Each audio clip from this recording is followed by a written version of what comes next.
aqua ya. Kok bisa tidak ada? Nah kalau Pertamina biarkan aja, ini tidak bagus. Kita ngomong berkuat-kuat untuk membangun masyarakat, ini masyarakat susah. SPBU-nya langka, tetapi di pintu masuk SPBU itu ada Pertamini, ada botol-botol kecil, jerigen 2 liter, jerigen 5 liter, kan ini lucu.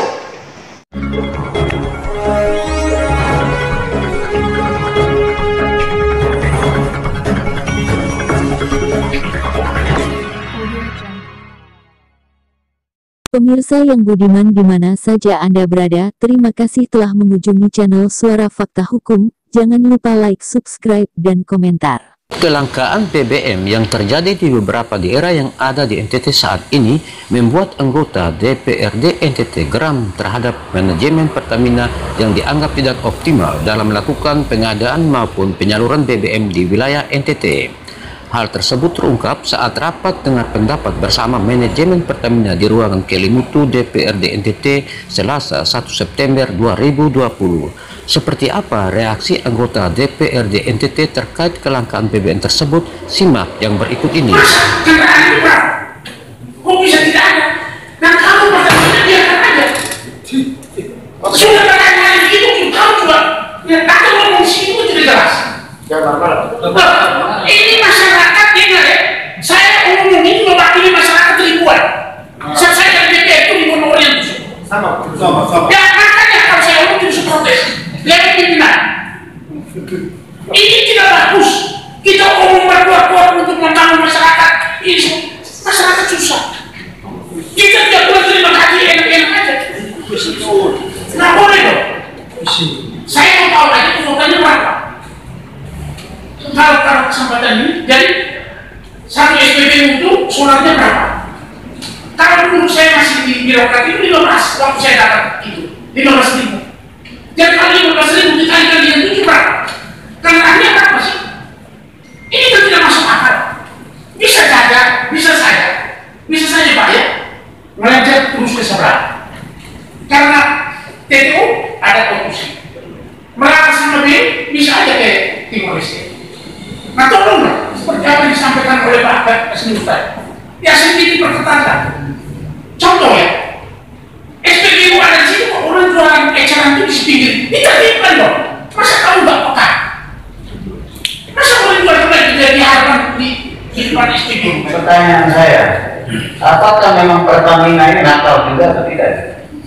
Dalam hal sebagai penyalur, ini kita butuh kejujuran. Kenakalan saya yakin ada gitu. Tapi minimal diminimalisir kenakalan sehingga penyaluran ke SPBU itu betul-betul berjalan sebagaimana yang diharapkan, terutama untuk kuota yang subsidi BBM. Saya sebagai anggota DPR, saya khawatirkan program gubernur ini akan gagal karena semua lokasi yang namanya program TJPS itu dicanangkan di sana rata-rata tidak memiliki bendungan yang mengairi lokasi tersebut, sehingga kebanyakan itu mereka menggunakan pompa air, sumur bor, dan segala macam. Ini sangat membutuhkan BBM yang mana solar atau ke bensin.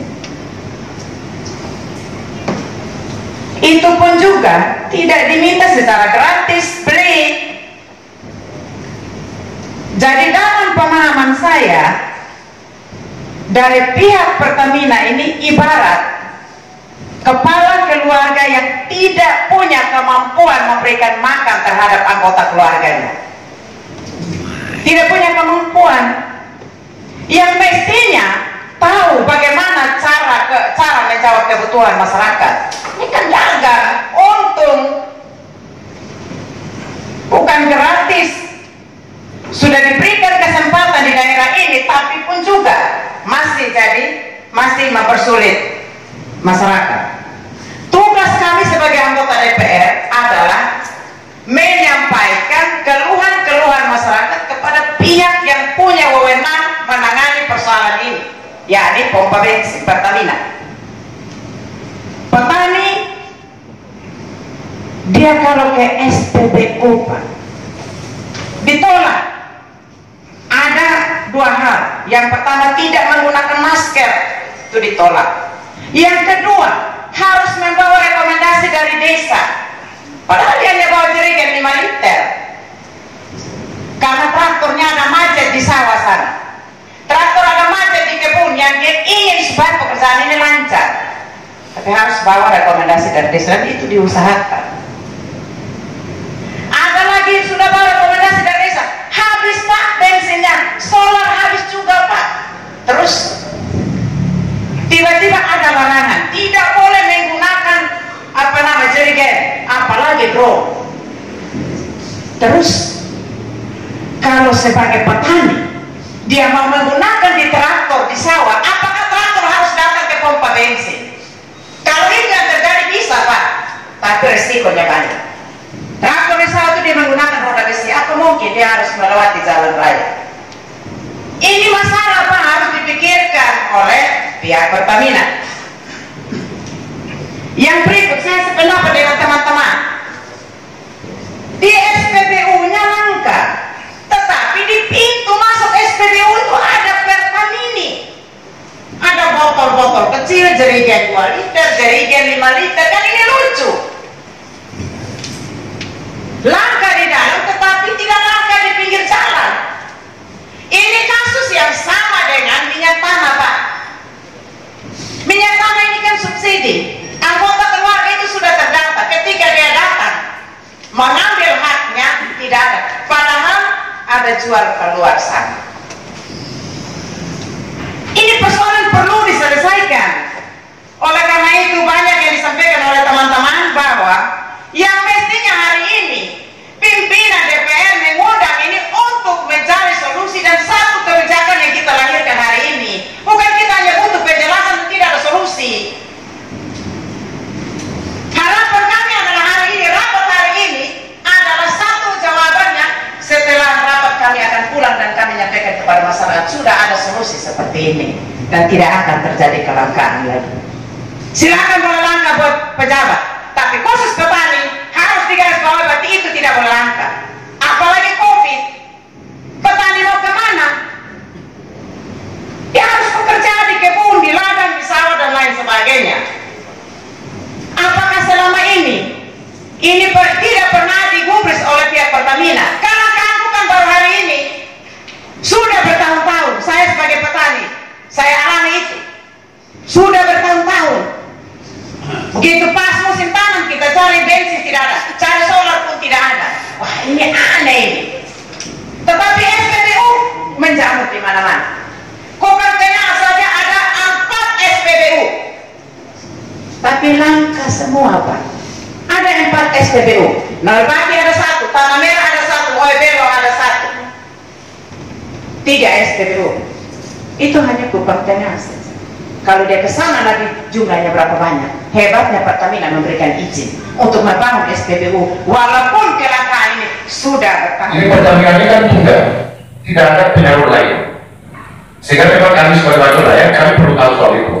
Dan kita minta kepada semua daerah pilkada tidak boleh ada kelangkaan BBM, karena ini bisa terjadi konflik horizontal yang akan terjadi di pilkada yang bisa terhambat dan bahkan bisa terjadi. Jadi itu yang pertama. Yang kedua memang sebenarnya waktu koordinasi undangan dari pimpinan DPRD, mungkin apa dari Pertamina Pak Sales Manager ini bisa menyarankan kepada pimpinan untuk kita undang juga BPH Migas, karena dia tugasnya pengawasan.